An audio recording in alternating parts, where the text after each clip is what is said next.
Screen दिख रही है सबको? यो मैम। तो हम लोग कहाँ पहुंचे थे, एक बार उसको देख लेते हैं। हम लोग चले थे सेल्स के अंदर, हम बात कर रहे थे वेजिटेटिव प्रोपगेशन की, राइट? Yo ma'am. इसमें हमने अंडरग्राउंड स्टेम कर ली थी, फिर सब एरियल भी कर ली थी हम लोगों ने। Sub aerial stem yo ma'am. तीन कैटेगरी बताओ इसकी, सब एरियल स्टेम की। ऑफसेट रनर ऑफसेट रनर और sucker. Runner and sucker, very good. ठीक है जी, अब तो छोटू छोटू से रह जाए, इनको खत्म कर लेते हैं। ठीक है जी, आइए। Offset runner and sucker. अब है एरियल स्टेम। एरियल स्टेम होती है हमारा in the case of sugar cane. Sugar cane मतलब गन्ना, है ना? तो शुगर केन में क्या होता है, अगर आप उसकी स्टेम देखोगे ना, तो शुगर केन की स्टेम, जिसको आप बेसिकली, जिसमें सारा रस होता है, जिसको हम खाते हैं, वो उसकी स्टेम ही तो होती है। तो शुगर केन की स्टेम में आपको बहुत सारे नोड्स भी मिल जाएंगे, राइट? तो ये जो शुगर केन की स्टेम होती है, इसमें जो नोड्स होते हैं ये रिप्रोडक्टिव होते हैं, ठीक है? तो इसके नोड्स रिप्रोडक्टिव होते हैं, ये जहां पर भी गिरेंगे, जैसे मान लो ये कुछ half of the part has been fallen down, तो अगर ये नीचे जाके गिर गया तो वहीं से ये नए रूट्स बना देगा। कौन से रूट्स बनाएगा? ये एडवेंटिशियस रूट बनाता है, ठीक है? एडवेंटिशियस रूट कौन से होते हैं? जो रेडिकल से फॉर्म नहीं जो रेडिकल से फॉर्म नहीं होते, एडवेंटिशियस रूट बनाएगा और ये पूरा प्लांट बना देगा। तो इसको हम कहते हैं एरियल स्टेम मॉडिफिकेशन। कि जो एरियल स्टेम है वो खाना तो स्टोर कर ही रही है उसके, क्योंकि गन्ने का जो रस है वो खाना ही तो है उसका, वो खाना तो स्टोर कर रही है। उसके अलावा जो उसके नोड है वो जहां पर भी टूट के गिरती है तो वहां पर वो नया प्लांट को जनरेट कर देती है, ठीक है? So this is a modification of aerial stem. Aerial क्यों? क्योंकि हवा में कोई है ना, मिट्टी से थोड़ा दूर, राइट? समझ में आया? यो मैम। ठीक है, तो एरियल स्टेम में हम शुगर केन का एग्जांपल याद करेंगे। करूं? Yo ma'am. Okay, next is bulbil. हमने पढ़ा ना पीछे कि एक वर्ड है बुलबिल, उसके बारे में भी पढ़ना है। तो बुलबिल is also a kind of modification, a special modification, special modification. और ये मॉडिफिकेशन जो है वो बेसिकली स्टेम, एग्जैक्टली स्टेम तो नहीं है, इट इज अ मॉडिफिकेशन जहाँ पे जो स्टेम वाला पार्ट होता है उसका जो बड होता है उससे न्यू प्लांट अराइज होता है, पर इसका ब्लड थोड़ा सा डिफरेंट होता है। देखो कैसे। बुलबिल में क्या होता है, बुलबिल जो स्पेशल मॉडिफिकेशन टाइप है, और इसका जो एग्जाम्पल है plant, that is a agave. तो तुमको बुलबिल के साथ अगेव याद करना है। पता है कैसे याद करोगे? अच्छा मुझे बताओ, ए टू जेड आपको आता होगा, तो ए के बाद क्या आता है? बी। सो बी से बुलबिल याद करना, और उसका एग्जाम्पल क्या है पीछे? अगेव। तो ए भी साथ में याद हो जाएगा, राइट?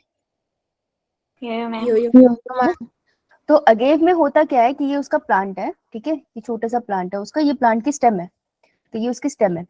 अब उसके स्टेम के ऊपर ना एक बड लग जाता है। जनरली बड तो ड्राई सा होता है, लेकिन इसका ब्लड थोड़ा फ्लैशी फ्लैशी सा होता है। फ्लैशी इज लाइक जैसे अनियन होता है ना, अनियन आपने कभी देखा है तो आप जो प्याज है, प्याज को जिस हिस्से को काटते खाते हो फ्लैशी सा होता है ना, पत्ते जैसा। Yes ma'am. तो ये बड भी ना थोड़ा फ्लैशी फ्लैशी होता है। तो व्हाट हैपन इज कि इसका जो बड होता है वो हो जाता है शेड आउट। शेड आउट होके गिर जाएगा किसके ऊपर? सॉइल के ऊपर, ऑन सॉइल। और जैसे ये सॉइल के ऊपर जाके गिरेगा, ये नेक्स्ट स्टेप क्या करेगा? ये बर्ड सॉइल के अंदर अंदर चला जाता है, ये सॉइल से ढक जाएगा ये, और ये फाइनली न्यू अगेव के प्लांट को जन्म दे देगा। तो ये भी तो असेक्सुअल रिप्रोडक्शन होगी ना, थ्रू फ्लैशी बर्ड। तो बुलबिल होता है special type of modification. New plant, मैं यही लिख रही हूँ, यहाँ पे लिख लो, new plant form by fleshy bud. ठीक है जी? Yo ma'am. So this is an example of, example है इसका अगेव। लिख लिया सबने? Yo ma'am. बेटा बेटा लेट मत आया करो, तुम्हारे एक टॉपिक छूट जाता है, क्या फायदा है ना? देखो, अब एक क्वेश्चन आता है, बल्ब और बुलबिल जो है वो अलग अलग चीजें हैं या सेम चीजें हैं? तो दोनों ना अलग अलग चीजें हैं, ठीक है? तो आपको इसमें कंफ्यूज नहीं होना है। तो ये क्वेश्चन आपका नीट का बन सकता है, तो मैंने यहाँ पे ऑलरेडी डाल दिया कि बल्ब और बुलबिल में कोई फर्क है? तो फर्क तो है। देखो, ये है अनियन। तो अनियन में आप अगर प्याज उठाते हो तो आपने कभी प्याज में देखा है? अभी वो बच्ची बेचारी खाना बना के आई है, तो प्याज में तूने देखा है कि नीचे ये छोटी सी डिश सी होती है, क्रीम से कलर की, थोड़ी डर्टी सी होती है, इसको हम काट के निकाल देते हैं। देखा कभी? यो मैम। स्टेम की जैसी एक डिस्क लाइक स्ट्रक्चर होता है, ठीक है जी? तो ये जो डिस्क लाइक स्ट्रक्चर होता है ना अनियन के अंदर, ये क्या होता है? इसके पास पोटेंशियल होती है नए अनियन को जन्म देने के लिए। तो ये डिस्क स्ट्रक्चर अगर तुम ऐसे छोड़ दोगे ना, तुम देखोगे इसमें से छोटे छोटे ऐसे निकलने लग जाएंगे। These are the roots, adventitious roots यहाँ से निकलने लग जाती है। तो अगर ये वाला स्ट्रक्चर आप छोड़ दोगे ना, तो इसी के अंदर से न्यू अनियन का प्लांट निकलना स्टार्ट हो जाएगा। So this structure, this like stem, this is known as bulb. Good evening. तो देखो हम डिफरेंस कर रहे हैं बिटवीन बल्ब एंड बुलबिल। तो बल्ब क्या होता है, जो अनियन होता है, अनियन के पास ये जो डिस्क होती है, आपने अपने घर में देखी होगी, हम इसे काट के निकाल देते हैं, इसको खाने में नहीं डालते, हार्ड होती है। तो ये स्टेम लाइक स्ट्रक्चर होता है। अगर स्टेम लाइक स्ट्रक्चर मैं यहाँ रख दूं थोड़े टाइम के लिए, तो यू विल सी इसमें से रूट्स निकलने लग जाएगी। थोड़े टाइम के बाद इसमें से स्टेम भी निकलेगी। अगर आप बहुत पुराना कोई प्याज उठाओगे ना घर में, आपको दिख जाएगी हरे रंग की स्टेम निकलती हुई, प्याज के ऊपर ही निकलती हुई दिख जाएगी। So this bulbil can form, sorry, this bulb can lead to formation of a new plant. तो ये जो बल्ब होता है, ये छोटा सा जो स्टेम लाइक डिस्क होता है, इसको आप बल्ब बुलाते हैं। तो ये है बल्ब। और बुलबिल क्या था, एक प्लांट है, उस प्लांट के ऊपर फ्लैशी सा बड होता है, वो बड अलग हो जाता है और उससे नया प्लांट आता है, राइट। तो बुलबिल और बल्ब अलग चीज है। बल्ब स्टेम लाइक डिस्क से ओरिजिनेट होता है और बुलबिल एक फ्लैशी बड से ओरिजिनेट करता है प्लांट को। फर्क समझ में आया? तो अनियन एंड गार्लिक, आपने गार्लिक में भी देखा होगा, ये हमने जिंजर गार्लिक पेस्ट यहाँ बना ही लिया, तड़का यही लगा लेते हैं। चलो जी, डन।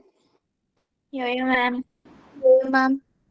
चलिए, अब एक टर्म है ग्राफ्टिंग। ग्राफ्टिंग के ऊपर आपको शॉर्ट नोट आ सकता है। ग्राफ्टिंग का पार्ट आपका कंबाइन होगा strategies of enhancement in food production वाले चैप्टर से, ठीक है। तो एक बार इसको पढ़ लेते हैं कि ग्राफ्टिंग क्या होता है। आपने कभी देखा है कि रोज के साथ घरों में तो बड़ा कॉमन है कि एक प्लांट है, उसके ऊपर काट के दूसरे प्लांट का पार्ट लगाते हैं, उसको जोड़ देते हैं, टेप लगा के और क्लॉथ लगा के उसको जोड़ देते हैं। फिर जब वो टेप या क्लॉथ उतारते हैं तो वो दोनों पार्ट जुड़ चुके होते हैं एक दूसरे के साथ, फिर वो एक ही प्लांट बन जाता है। कभी देखा है ऐसा करते हुए किसी को? है ना। एप्पल की खेती होती है किसी के घर में? ये बहुत सारे एप्पल हाइब्रिड बनाने के काम आता है। तो अपने घर में जो भी मम्मी पापा या आप भी जाते हो, तो वहां पे देखना आपको कहीं ना कहीं ग्राफ्टिंग जरूर दिखेगी, बहुत कॉमन प्रैक्टिस है। तो ग्राफ्टिंग क्या होती है? It is an artificial form of vegetative propagation. NEET का क्वेश्चन ना यहाँ से बनता है। देखो, ग्राफ्टिंग हम करते हैं, नेचर थोड़ी कर रहा है। नेचर ने तो दो अलग प्लांट बना दिए थे। एक पॉट में ये वाला प्लांट लगा हुआ था, लेट्स से दिस वन, और एक पॉट में दूसरा प्लांट लगा हुआ था, मैं ग्रीन से बना रही हूँ, दिस वन। नेचर ने तो नॉर्मल बनाए थे, लेकिन हमने क्या करा, इसका हिस्सा काट के इसके ऊपर लगा दिया। तो ये हमने करा है ना, तो नेचुरल थोड़ी हुआ। So grafting is a artificial form of vegetative propagation. Vegetative propagation क्यों? क्योंकि नया प्लांट बनेगा ना इससे पूरा। तो it is a vegetative propagation but artificial form. Clear? ये लाइन समझ गई? ठीक है। Now, in which part of two young plant are join together. तो दो यंग प्लांट के पार्ट्स को ज्वाइन कर देंगे टुगेदर। ऐसा नहीं कि पूरा एक पेड़ काट के दूसरे पेड़ पे लगा दोगे, ऐसा नहीं है। यंग प्लांट को ग्राफ्ट करेंगे, क्योंकि यंग प्लांट अभी ग्रो कर रहा है ना, तो ये साथ में ग्रो करेगा तो सही रहेगा, ठीक है। तो इसमें होता क्या है, first by artificial means and then by tissue regeneration. तो करते क्या है, एक प्लांट है जैसे ये, इसके ऊपर दूसरा प्लांट लगा दिया, तो ये आर्टिफिशियल मेथड हो गया। फिर हम इसको ऐसे छोड़ देते हैं चिपका के एक दूसरे के साथ, तो अपने आप टिश्यू जो होते हैं यहाँ के ना, जो लॉस्ट होते हैं, वो रीजनरेट कर जाते हैं और आपस में जुड़ जाते हैं। तो ये आर्टिफिशियल मेथड है पहला स्टेप में। सेकंड स्टेप में टिश्यू अपने आप को खुद से बनाने लग जाते हैं।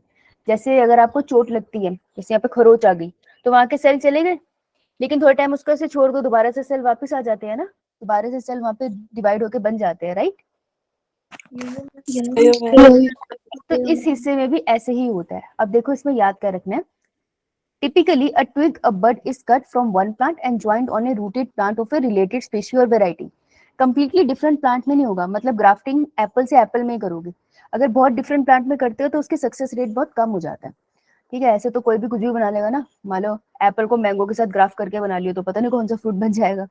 तो मैंगो को मैंगो की वेराइटी के साथ करेंगे, एप्पल को एप्पल की वेराइटी के साथ करेंगे। तो हम एक प्लांट ऐसा लेंगे जो रूटेड होगा, ठीक है, क्योंकि इसी प्लांट ने आगे ग्रो करना है। तो एक प्लांट हमारा रूटेड है, हमने उसको काट लिया, पेस्ट तो बनानी है, और दूसरा प्लांट हम कहीं और से ले आए, तो दूसरे प्लांट का हमने ट्विग काट लिया, छोटा सा, फॉर एग्जाम्पल ये काट लिया, ठीक है। द ट्विग और बड, इसको हम कहते हैं, इसका नाम है, जो हम दूसरे प्लांट का लेकर आ रहे हैं ना, इसको हम बुलाएंगे स्कायन। और जो प्लांट रूटेड है उसको हम क्या बुलाते हैं? स्टॉक। ठीक है जी। तो ये दो टर्म आपको पता होनी चाहिए, नीट का क्वेश्चन यहाँ से बन सकता है, स्कायन एंड टॉप स्टॉक कौन सा होता है। तो स्कायन eventually develop into an entire shoot. अब क्या हुआ, स्कायन एंड स्टॉक को एक साथ लाए, आपने ऐसे इसको रख दिया यहाँ पर ग्राफ करके, देखो स्कायन है, इसके ऊपर आपने स्टॉक लिया और मसलिन क्लॉथ इसके ऊपर लगा दिया और इसको छोड़ दिया। इवेंचुअली आप देखोगे कि जो स्कायन है उसने पूरा इंटायर शूट सिस्टम बना लिया, इसी ने आगे जनरेट करके, क्योंकि रूट्स इसके पास है ना, तो इसके पास है मेन पॉइंट स्टॉक के पास, स्टॉक एंड स्कायन। तो स्क्वायर ने इवेंचुअली डेवलप कर लिया पूरा का पूरा शूट सिस्टम, तो ये ऊपर एक शूट की तरह ग्रो करने लग जाएंगे, आपको पता भी नहीं चलेंगे, तो अलग थे। So this is known as grafting. इस एग्जांपल में यहाँ दे रखिए 1 2 और 3। क्लियर है आप लोगों को? योयो मैम। फिर हम ये पीस ऑफ क्लॉथ को हटा भी दे रहे हैं, फिर जरूरत नहीं पड़ती, काफी टाइम तक लगा रखते हैं। Okay done. मैम किसी भी दो प्लांट्स के साथ कर सकते हैं ये? क्लोजली रिलेटेड होने चाहिए दो प्लांट, या मतलब एक तरह से अगर मैंगो है तो मैंगो की कोई वैरायटी होनी चाहिए, रोज है तो रोज की कोई वैरायटी होनी चाहिए। बिल्कुल दो कंप्लीटली डिफरेंट प्लांट को तुम लगा दोगे ना तो वो साथ में ग्रो नहीं कर पाएंगे। ठीक है, योयो मैम। पता है ऐसा क्यों, ग्रो क्यों नहीं कर पाएंगे? ग्रो क्यों नहीं कर पाएंगे? अच्छा भाई, डिफरेंट टिश्यू की वजह से। डिफरेंट टिश्यूज की वजह से। ऑलमोस्ट प्लांट्स में ना सेम काइंड ऑफ टिश्यूज भी होते हैं। मेन रीजन एक तो ये हो गया कि थोड़ी अरेंजमेंट ऑफ टिश्यू डिफरेंट होगी, और दूसरा दोनों की न्यूट्रिएंट रिक्वायरमेंट भी डिफरेंट होगी। मैंगो को जिस तरीके के न्यूट्रिएंट चाहिए वो वैसे एप्पल को थोड़ी चाहिए, तो दोनों साथ में ग्रो करोगे तो हाफ पार्ट ग्रो कर पा रहा, हाफ पार्ट ग्रो नहीं कर पा रहा, तो इनका सर्वाइवल नहीं हो पाएगा, तो इसलिए ये मर जाएंगे। ठीक है, योयो मैम। मैम हाँ बोलो। मैम अगर रेड रोज और व्हाइट रोज का करेंगे तो? होना तो चाहिए, ग्राफ लगा के देख, मैम लगाऊंगी आज। देखना कैसा बनता है। Yes ma'am. वैसे ये बनना तो चाहिए पिंक कलर के फ्लावर, पर हमें बताइए क्या बनता है जब आएंगे। ठीक यस मैम। है, ओके चलो। अब मुझे एक बार इसके फटाफट से एग्जांपल बता दोगे? ये हमारा है लर्न चार्ट, हम इसको रिवाइज कर लेंगे तो हमको याद आ जाएगा कि हमने सारा कर लिया है लर्न चार्ट। फिर हम लोग सेक्सुअल रिप्रोडक्शन की तरफ चलेंगे, और सेक्सुअल रिप्रोडक्शन खत्म, अरे यही डिफिकल्ट था। चलो भाई, रनर्स का एग्जांपल बताओ। ग्रास। बनाना। ग्रास। सकर का एग्जांपल बताओ। बनाना। मैम बनाना। बनाना और पाइनएप्पल। और एक डिफिकल्ट नाम था,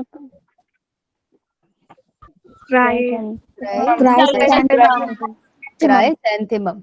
ऑफसेट का example Pistia. Eichhornia and Pistia. Pistia and इकोनिया। मैं वाटर हाइसिन लिख दूं? Yo yo ma'am. Tuber, potato. Bulbil, ma'am एगे। Rhizome, ginger. Turmeric. Sugar banana. Turmeric, turmeric. Banana, sugar. Garlic. Yes, थोड़ा थोड़ा याद आया। Yo yo ma'am. Yo yo ma'am. Good, अच्छा किया तुमने, गुड। नाउ एक मॉडिफिकेशन रहेगी हमारी लीफ वाली, ये भूल गई मैं, ये देखो चार्ट में आओ वापस, कहाँ है हमारा, देखो यहाँ पे देखो, सारे हो गए underground, aerial part, बुलबिल, sub aerial हो गया। अब हमारे पास पता है लीफ का, कि अगर लीफ मॉडिफाई होके नया प्लांट बनाए तो क्या होता है। तो लीफ का एग्जांपल है ब्रायोफाइलम। ठीक है, तो ब्रायोफाइलम एक प्लांट है जिसके लीफ मॉडिफाई होके नया प्लांट बनाते हैं। तो दिखाऊं कैसे बनाते हैं? योयो मैम। तो जाया खत्म हो जाएगा। देखो ये ब्रायोफाइलम प्लांट है और ये उसका लीफ है, तो लीफ के जो एजेस होते हैं ना, ये आपको उसके एजेस दिख रहे हैं, ये एजेस पे ना छोटे छोटे से बर्ड्स लग जाते हैं, बर्ड्स ग्रो करते हैं। इसके जो बर्ड्स है यहीं पे, इसके बर्ड्स टाइम के साथ क्या बनाने लग जाते हैं, रूट सिस्टम, और उसके बाद वो शूट सिस्टम बनाते हैं और पूरे प्लांट को जन्म दे देते हैं। तो लीफ बर्ड आपको दिखाई देते हैं इन the case of leaves of Bryophyllum, तो इसको लिख सकते हो एट मार्जिन्स, इसको मार्जिन कहते हैं, ठीक है, मार्जिन है ये लीफ का। So at margin of leaves of Bryophyllum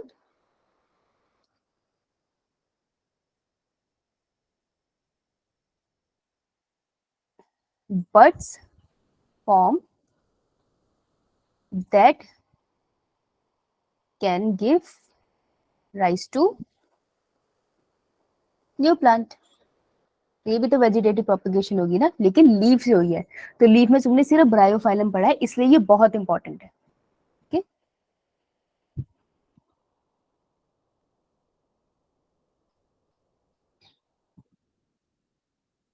clear? Yo-yo, ma'am. Yo-yo, ma'am. ठीक है बेटा, किसी को कोई doubt then raise your hand, फिर हम सेक्सुअल रिप्रोडक्शन की तरफ चलेंगे। नहीं? No, okay, ma'am. ठीक है बेटा, ठीक है ठीक है, आओ, चलो आइए थोड़े से क्वेश्चन लगाते हैं। चलो जी, क्वेश्चन लगाओ। First question, you have 1 minute, start. जो आपने पिछले पढ़ा ना, उसी से क्वेश्चन नहीं है।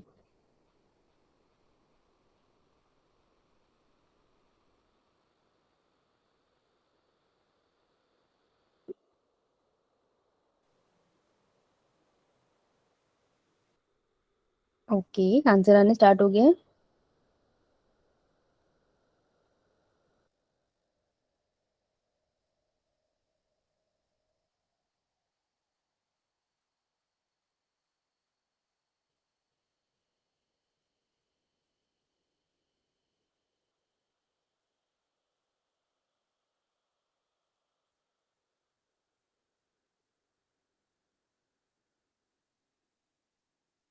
ऑलराइट, ओके, सबके ऑलमोस्ट आंसर सेम है, चलो कर सकते हैं। नॉन फ्लैजिलेटेड स्पोर, तो दो स्पोर करे थे हम, एक फ्लैजिलेटेड था जू स्पोर और नॉन फ्लैजिलेटेड था कोनिडिया। और in which organism they are seen, कौन से ऑर्गेनिज्म में मिलता था? Penicillium.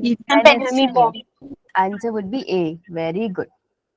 यही एक्सप्लेनेशन है यहाँ दी है, तो आप कभी बैठो तो आप इसको पढ़ सकते हो कि नॉन फ्लैजिलेटेड स्पोर्स आपको पेनिसिलियम में मिल जाते हैं, which are known as conidia. Ascomycetes या एस्कोमाइसीट प्लांट्स में ये मेनली मिलते हैं, ठीक है जी। नाउ ये बताओ, 15 सेकंड्स दूंगी क्योंकि आप लोगों को यह आता है ना, तो 15 सेकंड्स में करके बताओ।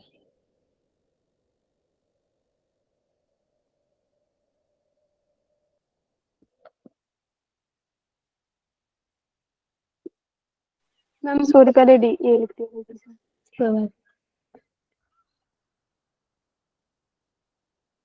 गुड गुड, आंसर्स आ रहे हैं, वेरी गुड, शाबाश शाबाश, good good good. Okay, so which type of stem modification, stem modification की बात कर रहा है ये, विच इज सीन इन बनाना। तो बनाना में क्या मिलता है हमें? Rhizome. So Rhizome. nice, good. So rhizome are horizontal underground stem of some plant, stand out roots and shoot that form its nodes. The banana is reduced underground stem or called rhizome. Very good. ये बताओ।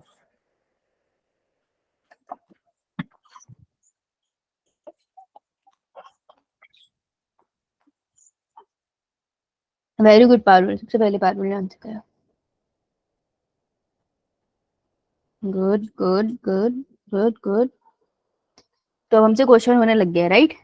तो concept हमें समझ आ गया, ये हमें कैसे पता चलता है? जब हमसे उससे क्वेश्चन निकलते हैं, अंडरस्टैंडिंग से, अक्कड़ बक्कड़ बम्बे से नहीं। तो निकलने लग जाए तो समझ आ रहा है, कॉन्सेप्ट क्लियर है। आइए, an aquatic plant which is commonly known terror of Bengal can propagate vegetatively by and it's also called। तो पहला क्वेश्चन है वो किससे वेजिटेटिव प्रोपगेशन करता है, दूसरा क्वेश्चन है उसका दूसरा नाम क्या है।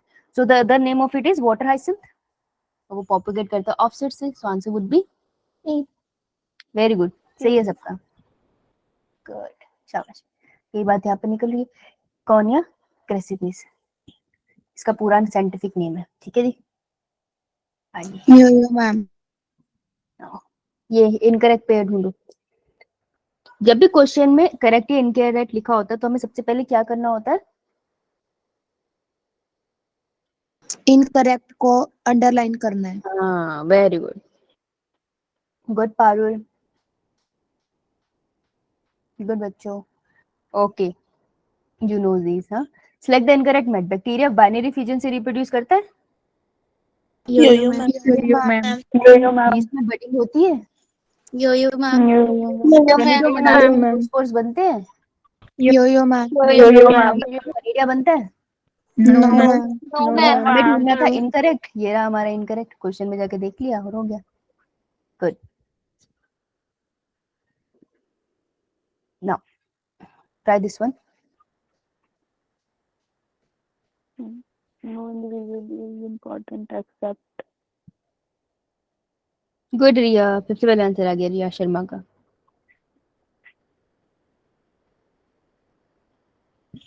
गुड गुड, वेरी गुड, शाबाश. So no individual is immortal except, इसकी एक्सेप्शन थी सिंगल सेल्ड ऑर्गेनिज्म, है ना.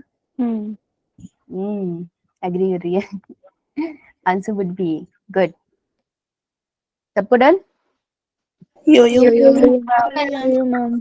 ठीक है, अब हम चल रहे हैं सेक्सुअल रिप्रोडक्शन की तरफ. That what is sexual reproduction. Okay, चलो सेक्सुअल रिप्रोडक्शन करते हैं. तो स्नेहा बेटा माइक बंद कर दे. Thank you. दो लोग का माइक ऑन होता है ना तो बोलने में दिक्कत होती है. तो सेक्सुअल रिप्रोडक्शन और एसेक्सुअल रिप्रोडक्शन का सबसे बड़ा फर्क क्या था कि सेक्सुअल रिप्रोडक्शन में फॉर्मेशन ऑफ गैमीट्स ऑलवेज होगा, है ना. और एसेक्सुअल रिप्रोडक्शन में क्या होता था. बन भी सकते और नहीं भी बन सकते. हाँ, गैमीट्स मे और मे नॉट फॉर्म, है ना. गुड. और दूसरा फर्क क्या था. Biparental होती है sexual reproduction. बाय पेरेंटल है, दो पेरेंट यूज होंगे. गुड. और असेक्सुअल रिप्रोडक्शन यूनिपेरेंटल है, एक ही पेरेंट यूज होगा. यूनिपेरेंट. हाँ, वेरी गुड, याद है तुम लोगों को. गुड गुड गुड, शाबाश, वेरी गुड. ठीक है, अब हम सेक्सुअल रिप्रोडक्शन की बात करेंगे और इसमें हम देखेंगे क्या क्या चीजें हम पढ़ सकते हैं. ठीक है जी, चले आगे. Yo-yo, ma'am. Now, it is the reproduction that involves formation of male and female gamete either by the same individual or by different individual of the opposite sex. अब इसमें कहानी क्या है कि देखो दो गैमेट इन्वॉल्व होंगे. तो गैमेट्स है यानी जर्म सेल है, यानी वो वाले सेल जिनके पास हाफ नंबर ऑफ क्रोमोसोम है पेरेंट बॉडी के कंपैरिजन में, वो वाले सेल एक होगा मेल फीमेल गैमेट और एक होगा मेल गैमेट, है ना. दो तरीके के होंगे. लेकिन male gamete and female gamete जरूरी नहीं है अलग अलग बॉडी में बने. ऐसा भी हो सकता है कि एक ही ऑर्गेनिज्म दोनों बनाए. फॉर एग्जाम्पल अर्थवॉर्म ना मेल गेमिट और फीमेल गेमिट खुद ही बना लेता है और खुद ही रिप्रोडक्शन कर देता है. वाइल कॉकरोचेस में फीमेल अलग कॉकरोच होती है और मेल अलग कॉकरोच होता है. ठीक है जी, तो ये चीज याद रखनी है कि दो अलग गेमिट जरूर बनेंगे, पर हो सकता है एक ही ऑर्गेनिज्म से बन जाए या हो सकता है दो अलग इंडिविजुअल में बने. ठीक है. सेक्सुअल रिप्रोडक्शन में जो गैमेट्स बनते हैं उनकी फ्यूजन से न्यू ऑर्गेनिज्म बनता है. जो न्यू ऑर्गेनिज्म बनता है हम उसको क्लोन नहीं बोलते. क्यों? क्योंकि उसमें जो न्यू ऑर्गेनिज्म बना है वो बिल्कुल आइडेंटिकल नहीं होता पेरेंट के, थोड़ा अलग दिखता है. जैसे हम लोग अपने पेरेंट से थोड़ा अलग दिखते हैं ना, तो बिल्कुल आइडेंटिकल नहीं होते. तो ऑफस्प्रिंग जो बनते हैं वो आइडेंटिकल नहीं होते, मतलब क्लोन्स नहीं होंगे. राइट. Yo-yo, ma'am. इसको मैं लिख लेती हूँ. यही लिख लो, ऐड कर लो. They are not the clones. Clones नहीं कहलाते वो. ठीक है जी, चलिए आगे बोलो. Yo-yo, ma'am. Yo-yo, ma'am. Now किस तरीके का प्रोसेस है सेक्सुअल रिप्रोडक्शन. ये ना बहुत ही इलेबोरेट है. इलेबोरेट मतलब बहुत वास्ट है. सेक्सुअल रिप्रोडक्शन में गैमेट बनना एक बहुत बड़ा प्रोसेस है. फिर उनकी फ्यूजन होना अपने आप में बड़ा प्रोसेस है. फिर फ्यूजन के बाद जो जाइगोट बनता है उसमें बहुत सारी सेल डिवीजन होती है. तो ये बहुत ही इलेबोरेट सा प्रोसेस है और बहुत कॉम्प्लिकेटेड भी है. बहुत ज्यादा रेगुलेटेड होता है शरीर के अंदर. ठीक है, तो बहुत कॉम्प्लेक्स है. इलेबोरेट है मतलब बहुत बड़ा, टाइम कंज्यूमिंग. बहुत कॉम्प्लेक्स है मतलब बहुत सारी चीजें इन्वॉल्व होती है, हार्मोन्स इन्वॉल्व होते हैं, सेल सिग्नलिंग इन्वॉल्व होता है. और ये स्लो प्रोसेस है. सेक्सुअल रिप्रोडक्शन कंपैरेटिवली स्लो है. अब बैक्टीरिया क्या होता है, बैक्टीरिया 1 मिनट में अपने अमाउंट को डबल कर लेगा, लेकिन सेक्सुअल रिप्रोडक्शन में तो काफी दिन लग जाते हैं ना. ह्यूमन के केस में तो 9 मंथ्स का टाइम लगता है लगभग. राइट. तो it is a slow process. तो ये नीट में क्वेश्चन आ सकता है कि sexual reproduction is a fast process और slow process. It's a slow process. Right. Yo-yo, ma'am. Now अब ये क्या कह रहे हैं कि कोई भी लिविंग ऑर्गेनिज्म है जब वो इस काबिल हो जाए कि वो रिप्रोड्यूस कर सकता है, तब हम उसको बुलाते हैं that person is in a juvenile period. The period of growth to reach in maturity for sexual reproduction, उस पीरियड को हम जुवेनाइल पीरियड बोलते हैं, ठीक है जी। और प्लांट के केस में हम वेजिटेटिव फेज बोलते हैं उसको। तो हम बोलते हैं, अभी चलो इस लाइन को छोड़ो, मैं तुमको आगे इसका चार्ट कराती हूँ। इतना लिख लिया सबने? चलो, अच्छा ह्यूमन में तो हमको पता चल जाता है कि प्यूबर्टी के बाद बॉडी में स्पर्म एंड एग बनने लग जाते हैं। बॉडी प्रेगनेंसी के लिए तैयार नहीं होती, लेकिन हम मान लेते हैं कि 18 के बाद धीरे धीरे बॉडी तैयार होना स्टार्ट हो जाती है, राइट। तो ह्यूमन में तो हम डिफरेंशिएट कर लेते हैं, पर प्लांट्स के केस में हमको कैसे पता चलता है कि वो रिप्रोडक्शन के लिए तैयार है? तो प्लांट के केस में हमें पता चलता है जब प्लांट आ जाता है फ्लावर स्टेज में। तो जब भी फूल बनते हैं ना प्लांट में, दैट मीन सेक्सुअल रिप्रोडक्शन के लिए वो तैयार है, क्योंकि फ्लावर सेक्सुअल रिप्रोडक्शन का मेन ऑर्गन है। इसलिए फूल बनते हैं प्लांट्स के अंदर, ताकि सेक्सुअल रिप्रोडक्शन हो पाए। देखिए छोटी सी बी है, और ये बी के पैरों में देख रहे हो आप, ये येलो येलो दिख रहा है आपको, Yo-yo, ma'am. ये पोलन पोलन ग्रेन्स है। ये फूल पे लैंड करने वाली है, इस फूल पे लैंड करेगी और ये पोलन ग्रेन यहाँ छोड़ जाएगी, और फिर यहाँ पे सेक्सुअल रिप्रोडक्शन इस पे हो जाएगी। तो बीज ऐसी करती है, वो नेक्टर पीने आती है और अपने पैरों के थ्रू एक पौधे से दूसरे पौधे में पोलन ग्रेन स्प्रेड कर देती है। देखो उसके पीठ पे भी ऐसे लगे हुए हैं थोड़े थोड़े पोलन ग्रेन्स, है ना? Yo-yo, ma'am. Now there are plants called annual, biennial and perennial. तो क्या होता है प्लांट में? एनुअल मतलब एनुअल फंक्शन होता है। तो एनुअल फंक्शन मतलब क्या होता था? साल में एक बार, Last. ना, साल में एक बार।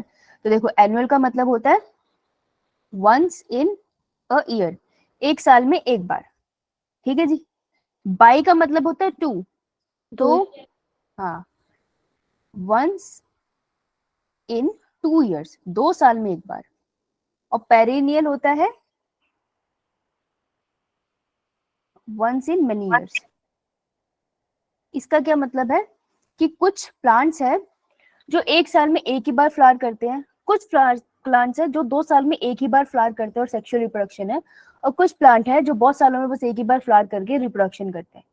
तो ये अलग अलग वेराइटी ऑफ प्लांट होते हैं, ठीक है। तो हर पेड़ के ऊपर हर साल फूल नहीं लगते हैं, कुछ में 2 सालों के बाद लगते हैं, किसी में एक हर साल में फूल लगते हैं, और किसी में बहुत सालों में बस एक ही बार फूल लगता है, एक ही बार रिप्रोडक्शन करता है। Okay, Yo-yo, ma'am. ये वाली टर्म्स क्लियर हो गई? Yo-yo, ma'am. Yo-yo, ma'am. ठीक है। अब ये बोल रहे हैं कि प्लांट के केस में जो रिप्रोडक्शन है, सेक्सुअल रिप्रोडक्शन है, तो प्लांट के केस में जो लाइफ स्पैन है ना, वो 3 फेजेस में डिवाइडेड है। प्लांट में जो लाइफ स्पैन है वो 3 फेजेस में डिवाइडेड है। सबसे पहले प्लांट में आपको बहुत अच्छे से देखने को मिलेगा वेजिटेटिव फेज। वेजिटेटिव फेज वो है जहाँ पे वो ज्यादा से ज्यादा वेजिटेटिव रिप्रोडक्शन कर सकता है और कुछ नहीं, प्लांट जनरली ग्रो करता है। फिर आता है प्लांट में, ये एंजियोस्पर्म की बात कर रहा है, रिप्रोडक्टिव फेज। रिप्रोडक्टिव फेज वो है जहां पर वो फूल बनाएगा और सेक्सुअली रिप्रोड्यूस करेगा। और फिर प्लांट के अंदर एक फेज आता है जिसे कहते हैं सेनिसेंट फेज। सेनिसेंट फेज है जहां पर वो ओल्ड हो जाएगा। तो आपको ये फेजेस ना लेबल होने के लिए आ सकते हैं कि पहला फेज कौन सा आएगा। तो याद रखना, पहले होता है वेजिटेटिव फेज जब प्लांट एक तरह से बच्चा है, फिर रिप्रोडक्टिव फेज जब वो रिप्रोडक्शन के काबिल हो गया, फ्लावरिंग होगी उसमें, और फिर आता है सेनिसेंट फेज जैसे वो अब ओल्ड होने वाला है, ठीक है। Yo-yo, ma'am. गुड, चले आगे। Yo-yo, ma'am. अभी तक कोई डाउट? नो, अच्छा, No, ma'am. ओके बेटा। अब ये कह रहा है कि ये तो ठीक है, लेकिन कुछ प्लांट ऐसे हैं जो अनयूजुअल सी फ्लावरिंग करते हैं। तो जब भी तुमको कुछ यूनिक सी चीज मिल जाए ना, उसका मतलब है उसमें क्वेश्चन आने के चांसेस ज्यादा है। तो 2 नाम आपको याद रखने हैं जो बहुत काम आएंगे। आपने कभी बैम्बू के फर्नीचर्स देखे हैं? बैम्बू एक ऐसी लकड़ी होती है जो अंदर से खोखली होती है, Yo-yo, ma'am. अंदर से होलो होती है, और बहुत ऊंचे ऊंचे होते हैं बैम्बू ट्रीज। तो बैम्बू के फर्नीचर भी बहुत बनते हैं, हल्के होते हैं। मेरे घर में बैम्बू का सोफा लगा है, तो बिल्कुल हल्का है उठाने में। तो बैम्बू स्पीशी फ्लावर करती है only once in their life time. Bamboo का लाइफ टाइम है 550 to 100 ईयर।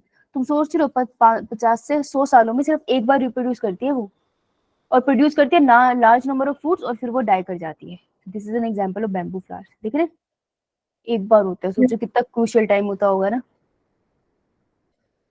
राइट। सेकेंडली एक और है जो आपको याद रखना है, वो भी बहुत अनयूजुअल है, इसका नेम है स्ट्रोबिलेंथस कुंथियाना। ये फ्लावर करता है पूरी लाइफ में 12 सालों में सिर्फ एक बार। तो they both are very unique. तो तुमको याद रखना पड़ेगा बैम्बू का एग्जाम्पल और स्ट्रोबिलेंथस कुंथियाना का। ओके चलो लिखो इसे, लिखो इसे, लिखो इसे, ये बहुत इंपॉर्टेंट है।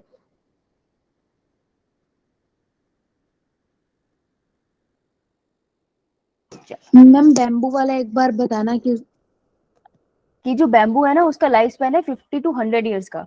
उसके बीच में बस वो एक ही बार फ्लावर करता है।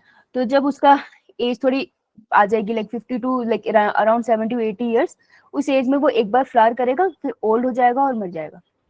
Okay ma'am. ओके। और जब वो फ्लावर करेगा तो लार्ज नंबर ऑफ फ्लावर्स बनाएगा ऐसे वाले। क्यों? क्योंकि एक ही बार फ्लावर कर रहा है ना, तो लार्ज तो बनाएगा ना, चांसेस आएगा कि वो उसके बैम्बू स्पीशीज फैल जाए, राइट। Yo-yo ma'am. आगे चलते हैं। सेक्सुअल रिप्रोडक्शन प्लांट में तो इतना ही था। तो सेक्सुअल रिप्रोडक्शन ऑफ प्लांट को मुझे एक बार सम अप करके बताओ, फिर आगे जाऊंगी।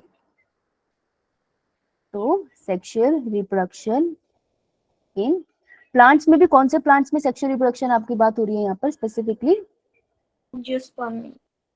एंजियोस्पर्म्स में। क्या जिम्नोस्पर्म ऐड कर सकते हो इसमें? No ma'am. No ma'am. ठीक है। तो एंजियोस्पर्म की बात हो रही है यहाँ पर, ठीक है। अब इसमें आपने कौन कौन से पॉइंट पढ़े कि कितने फेजेस होते हैं? अच्छा लाइफ, इतना बताना। लाइफ स्पैन के कितने फेजेस होते हैं? सबसे पहला कौन सा? रिप्रोडक्शन।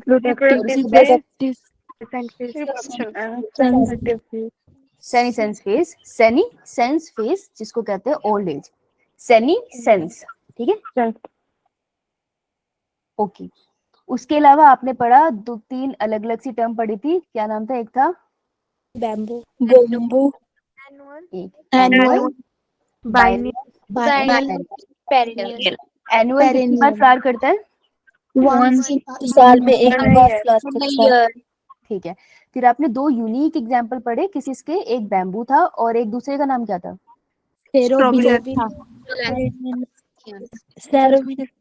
स्ट्रोबिलेंथस, स्ट्रोबिलेंथस कुंथियाना। हाँ, स्ट्रोबिलेंथस कुंथियाना कितने साल में एक बार फ्लावर करता है?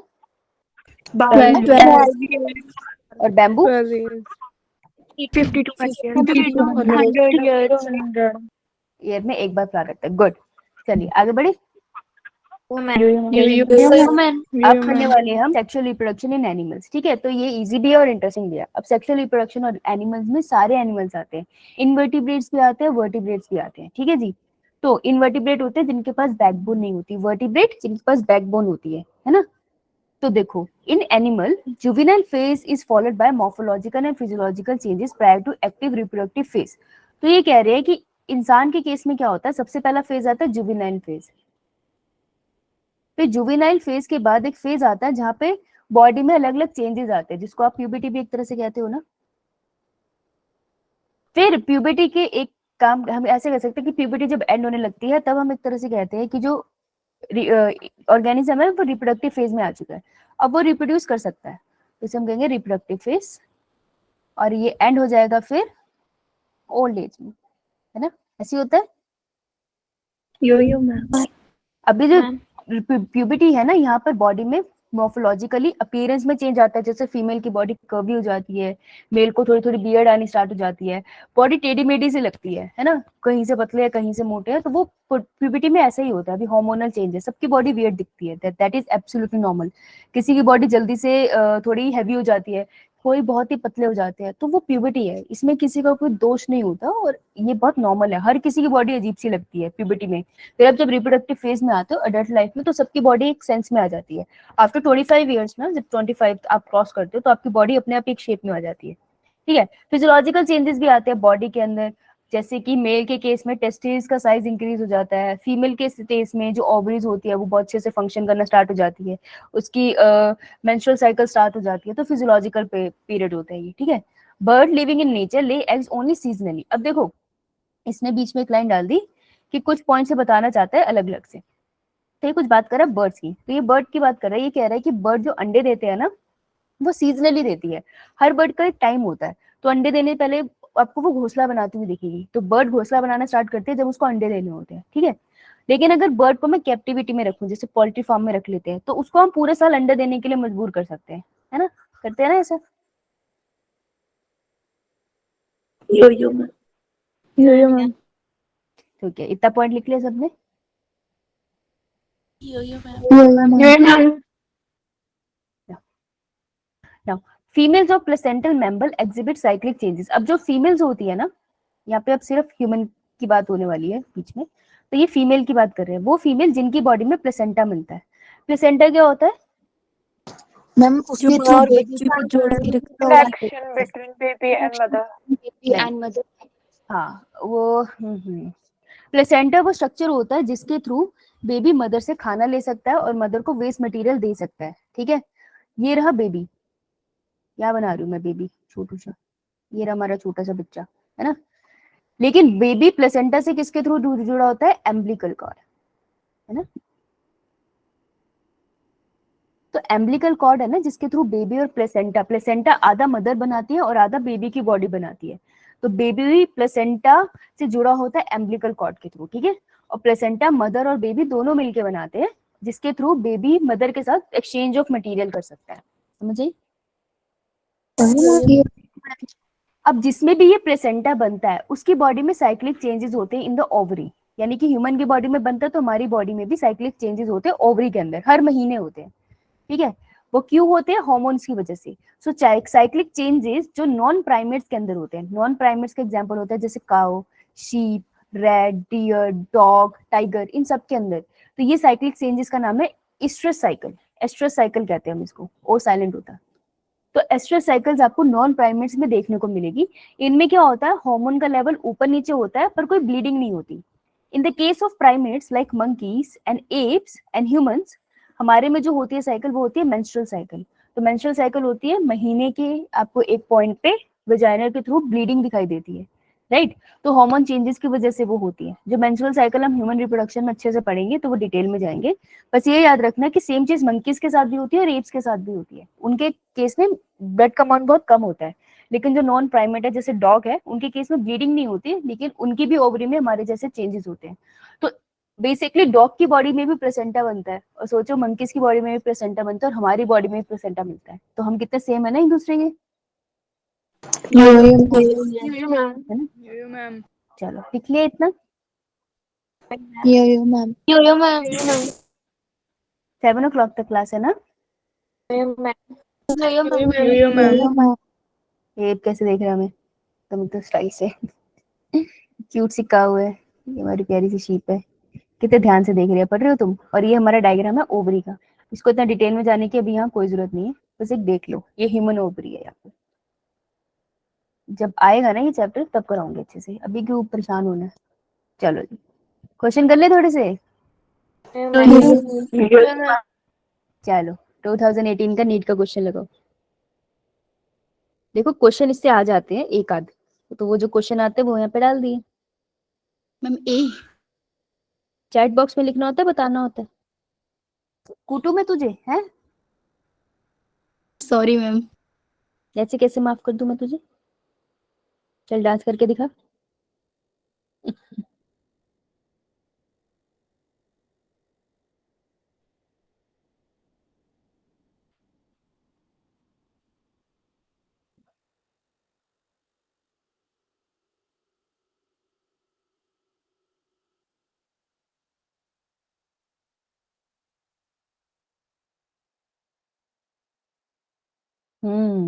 Good.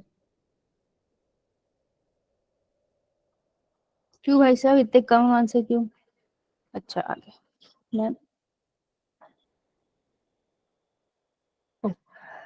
Okay, stop. Which of the following flower only once in their lifetime? We have studied about it. Bamboo. Once in their lifetime होता है, right? So answer is A. Correct. Now, Aarushi, bryophyllum में budding margins पे क्यों होती है बेटे? क्योंकि उसकी बॉडी में ऐसी डेवलपमेंट है। देखो स्टेम में तो हमारे पास नोट्स थी तो उसके वहां पे बर्ड लग जाता था, तो उसके मार्जिन पे ही ये स्पेशलाइज सेल्स है लीव्स के, जैसे इसके लीफ कुछ इस तरीके से दिखते हैं एक्चुअली। आप अगर गूगल करोगे तो आपको एक्चुअल ब्रायोफाइलम का लीफ दिख जाएगा, क्लास के बाद करना। तो उसके मार्जिन पे ही नेचुरली यहीं पे बड की फॉर्मेशन देखी गई है, तो नेचर ने यहाँ पर बड फॉर्मेशन की है। तो यहाँ पर ऐसे सेल्स हैं जिसके पास पोटेंशियल है कि वो डिवाइड कर सके, तो मेरिस्टेमेटिक सेल्स होते हैं ये। तो ये इसके यहाँ पर ही नेचर ने डेवलप करे हैं इस तरीके से, ठीक है। Yo, ma'am. All right. Now, okay, answer is bamboo species. Very good. Now, who can? ये बताओ, ये ट्राई करके देखो।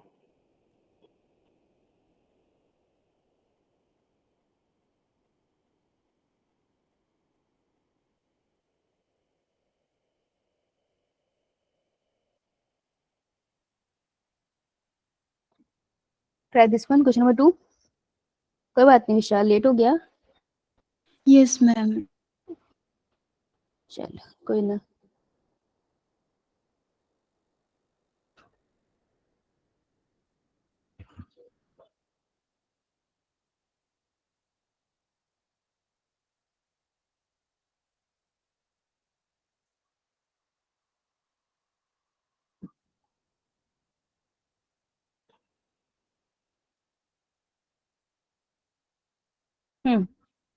Product of sexual reproduction, let's do this one. एक मिनट। Okay, alright.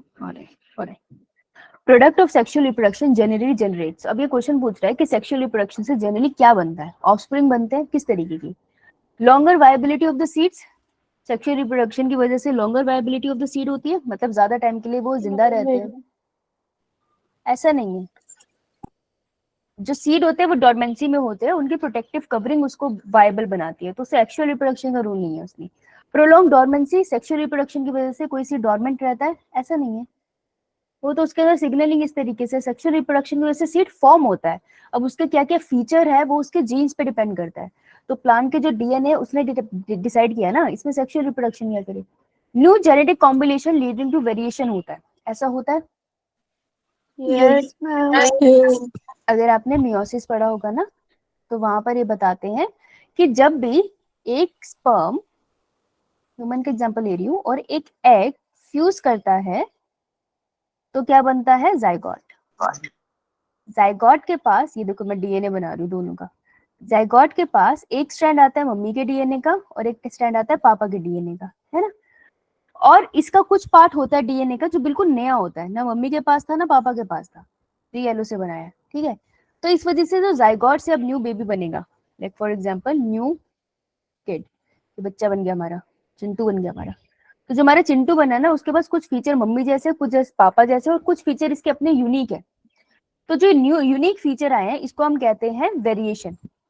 हर कोई एक दूसरे से इसीलिए अलग है वेरिएशन की वजह से, नहीं तो हम सब घुल मिल के सेम ही दिखते।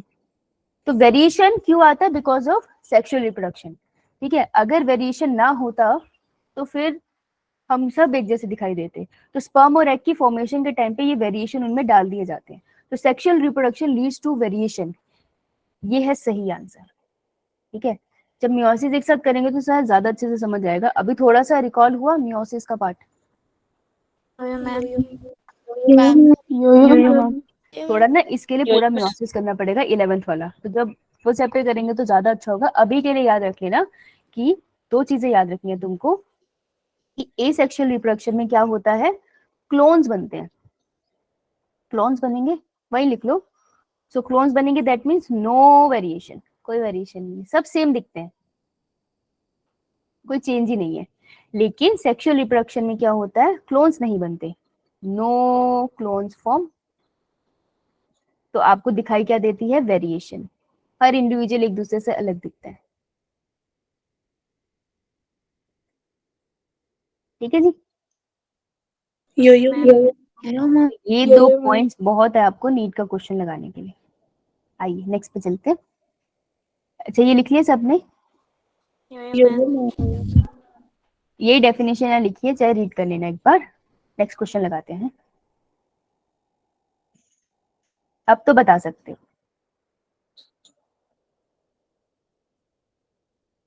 चलो बताओ, वेट कर रही हूँ मैं।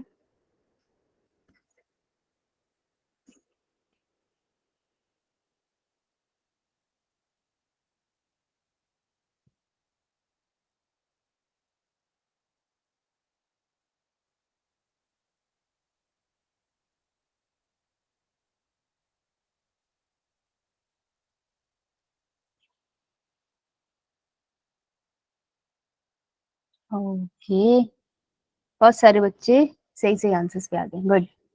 Which one of the following generate new genetic recombination leading to variation? देखो यही क्वेश्चन 2013 में पूछा, फिर सेम क्वेश्चन घुमा के 16 में पूछ लिया है ना। तो नीट बार बार क्वेश्चन घुमाता है, तो हमेशा क्वेश्चंस प्रैक्टिस करके जानी चाहिए, और क्वेश्चन के सारे ऑप्शन आपको आने चाहिए, तो जितने टर्म्स है ये सब आने चाहिए। तो वो कौन सा है जिसकी वजह से वेरिएशन आती है? That is sexual reproduction. Answer would be C, right. Yo ma'am. Ma'am आपको पता होनी चाहिए वेजिटेटिव रिप्रोडक्शन क्या होती है, कि कोई भी जर्म सेल के अलावा किसी भी सेल से बॉडी का न्यू फॉर्म हो जाना, प्लांट के केस में होता है ये, तो वो वेजिटेटिव रिप्रोडक्शन है। पार्थिनोजेनेसिस क्या होती है, और न्यूक्सेलर पॉली एम्ब्रियो क्या होती है, एम्ब्रियोनी। तो ये दो टर्म है जो आपको पता होनी चाहिए, ठीक है। तो ये मैं आपको नेक्स्ट चैप्टर के साथ डिटेल में कराऊंगी, पर आप parthenogenesis and nucellar poly embryony इसके ऊपर एक नोट लिख कर लाएंगे। जब मैं आपको तब कराऊंगी ना, तो आपको और अच्छे से समझ आएगा जब आपके नोट्स प्रिपेयर होंगे। तो कल ये सबका होमवर्क है, ओके। यो मैम ठीक है, आइए नेक्स्ट पे चलते हैं। अच्छा ये तो तुमने अभी किया नहीं है, ये रुक जाओ।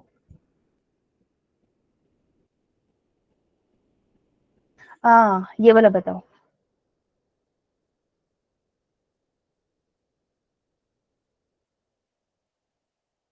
ये बता सकते हो आप लोग। Good, very good, very good Riya Sharma. मैंने सबसे पहले आंसर किया, लेकिन बाकी सबने बिल्कुल सही करा। गुड। वेजिटेटिव फेज जो प्लांट में होता है, जहां पर वो अभी रिप्रोडक्शन नहीं कर सकता, इन the case of human being, उसी फेज को हम क्या बुलाते हैं? Juvenile phase, right. बी किया सबने, यो मैम मैम है ना। यो मैम गुड। चलो अब थोड़े से ब्रीडर्स के बारे में पढ़ ले, क्वेश्चन तो आपने लगा लिए, करें। तो मैम देखो जी, जैसे हमने प्लांट्स में पढ़ा था ना, एनुअल होता है, बायनियल होता है और पेरिनियल होता है। तो एनिमल के केस में भी होता है कि ना उनका ब्रीडिंग का टाइम थोड़ा फिक्स होता है। ह्यूमन के केस में डिफरेंट है, लेकिन बाकी सबके केस में एक डिटरमाइंड होता है कि इस टाइम पे ये ब्रीडिंग करेंगे, ठीक है। तो based on breeding season, breeding का मतलब क्या होता है? रिप्रोडक्टिव सीजन, रिप्रोड्यूस का टाइम, रिप्रोडक्शन का टाइम, कि वो किस टाइम पे रिप्रोडक्शन करेंगे। Mammals are of two type, ठीक है। तो स्पेसिफिकली मैमल्स की बात कर रहे हैं, तो मैमल्स की बात कर रहे हैं तो मुझे एक बार 5 किंगडम क्लासिफिकेशन में एनिमल किंगडम पे जाना पड़ेगा। देखो एनिमल किंगडम बोला मैंने, एनिमल किंगडम में दो चीजें होती है। एक होता है हमारे बिना बैकबोन वाले इनवर्टिब्रेट्स, और वर्टिब्रेट्स और जिनके पास बैकबोन है वो है हमारे वर्टिब्रेट्स। वर्टिब्रेट्स में जो हम मेन 4 कैटेगरी पढ़ते हैं वो है आइसिस यानी मछली, एम्फीबियंस, पहले एम्फीबियंस आएंगे। एम्फीबियन से डेवलप हुए थे रेप्टाइल्स। रेप्टाइल्स ने जन्म दिया था दो चीजों को अलग अलग, एक उसने एव्स को भी जन्म दिया है और एक उसने मैमल्स को भी दिया है। तो हमें भी रेप्टाइल से हम जन्म हुआ है, और बर्ड्स का भी जन्म रेप्टाइल से हुआ है, तो कॉमन एंसेस्टर है हमारे रेप्टाइल्स। तो हम बनाते हैं आगे एव्स, और फिर हम बनाते हैं मैमल्स। तो बेटा वो किसकी बात कर रहा है एनिमल्स में भी? वो कह रहा है कि मैमल्स ना, इसकी बात करूंगा मैं रिप्रोडक्शन में, क्योंकि सबसे एडवांस तो यही होते हैं, ठीक है। तो हम इस पे फोकस करेंगे, ओके। तो मैमल्स ना दो तरीके के होते हैं ऑन द बेसिस ऑफ वो ब्रीड कब कर रहे हैं। एक हम कहते हैं सीजनल ब्रीडर, और दूसरे हम कहते हैं कॉन्टिन्यूस ब्रीडर। तो इसी के नीचे जो चार्ट आपने बनाया ना अभी, तो यहीं पे मैमल के नीचे बना लो, मैं यहाँ बना रही हूँ क्योंकि मेरे यहाँ जगह नहीं है। तो मैमल्स को मैं कहूंगी दो टाइप के हैं, एक है हमारे सीजनल ब्रीडर, बस छोड़ दूंगी ये वाला पॉइंट करा दूं, ठीक है। फिर दूसरा है हमारा कॉन्टिन्यूस ब्रीडर। इसके नीचे दो दो लाइन छोड़ देना, क्योंकि इसी के नीचे हम ऑप्शन लिख लेंगे, एग्जाम्पल लिख लेंगे, और फिर से क्वेश्चन हो जाएंगे हमारे, ठीक है। चलो सीजनल ब्रीडर सुन के पता चल रहा है ना, सीजन वाइज वो रिप्रोडक्शन करते होंगे। So in mammals living in natural condition, हम ना हमेशा नेचुरल कंडीशन में स्टडी करेंगे इसको, मतलब वो अपने नॉर्मल हैबिटेट में रह रहे हैं, हम उनके साथ छेड़छाड़ नहीं कर रहे। तो मैं जंगल में जाके एक बंदर को ऑब्जर्व कर रही हूँ, उसको लेबोरेटरी में लाके ऑब्जर्व नहीं कर रही हूँ, लेबोरेटरी में चीजें बदल जाती है। तो a mammal living in a natural condition exhibit reproductive cycle only during favourable season. जैसे फॉर एग्जाम्पल जब बारिशें होती है तो आपको मेंढक रिप्रोड्यूस करते दिखाई देते हैं, है ना। पीकॉक रिप्रोडक्शन उस टाइम पे करते हैं। तो हर किसी का सीजन होता है, बहुत ठंडी में रिप्रोडक्शन नहीं होता, बहुत गर्मी में रिप्रोडक्शन नहीं होता, वो ऐसे टाइम पे रिप्रोड्यूस करते हैं जहाँ पे जब बच्चे पैदा हो तो वो सर्वाइव कर पाए, तो उनको कहते हैं सीजनल ब्रीडर, जो सीजन के अकॉर्डिंग डिसाइड करेंगे कि अब रिप्रोडक्शन करना है या नहीं। ठीक है, ये बात क्लियर। Yo-yo ma'am. दूसरे है continuous breeder, they reproduce actively throughout their reproductive phase. तो जैसे ही उनकी रिप्रोडक्टिव उम्र आ गई है ना, फिर वो रिप्रोड्यूस करना स्टार्ट कर देंगे, जैसे कि माइस, चूहा। चूहे को छोड़ दो, वो कभी भी रिप्रोड्यूस कर लेता है, वो मौसम नहीं देता। जैसे कि हैमस्टर, जैसे कि ह्यूमन जब रिप्रोडक्टिव फेज में आते हैं तो वो उनके ऊपर होता है कि उनको कब रिप्रोडक्शन करना है, कब उनको अपनी फैमिली इंक्रीज करनी है, उनके हाथ में है, वो मौसम के ऊपर डिपेंडेंट नहीं होते, राइट। सो इन्हें हम कहते हैं continuous breeder. Clear. Yo-yo ma'am. ये जो सीजन पे डिपेंडेंट होते हैं, सीजन पे डिपेंडेंट क्यों होते हैं, इसका रीजन है साइंटिफिकली। अब जिसने रिप्रोड्यूस करना है बारिशों में, तो उसकी बॉडी में ना रेनी सीजन के टाइम पे जब एनवायरनमेंट में चेंज आता है ना, तो इस तरीके के हार्मोन सिक्रिएट होते हैं कि उसकी बॉडी रिप्रोडक्शन के लिए एक्टिवेट हो जाती है, मतलब तैयार हो जाती है। फीमेल की बॉडी रेडी हो जाती है कि वो बेबी को रख सकती है, और मेल की बॉडी में स्पर्म बनने स्टार्ट हो जाते हैं, इसलिए वो सीजन पे डिपेंड करते हैं। कॉन्टिन्यूस ब्रीडर के जैसे ही उसने रिप्रोडक्टिव फेज में एंटर करा, उसी टाइम फिर वो रिप्रोडक्शन के लिए तैयार है। अब वो कभी भी रिप्रोड्यूस कर सकता है, तो उसके बॉडी में वो अप्स एंड डाउन आते रहते हैं हार्मोनल। ठीक है, समझ आई बात। Yo-yo ma'am. Yo-yo ma'am. अब इसमें ये एक पॉइंट ऐड कर रहा है जिसे हम कहते हैं senescence, which is an old age. बहुत ही अजीब तरीके के पीएफटी यहाँ बनाई हुई है। तो चलो इसको कंपाइल कर लेते हैं, कल करेंगे सेनिसेंस, एक बार कंपाइल कर लेते हैं। एनिमल रिप्रोडक्शन है ना, सेक्सुअल रिप्रोडक्शन। तो बताओ इस पर क्या पढ़ा आपने।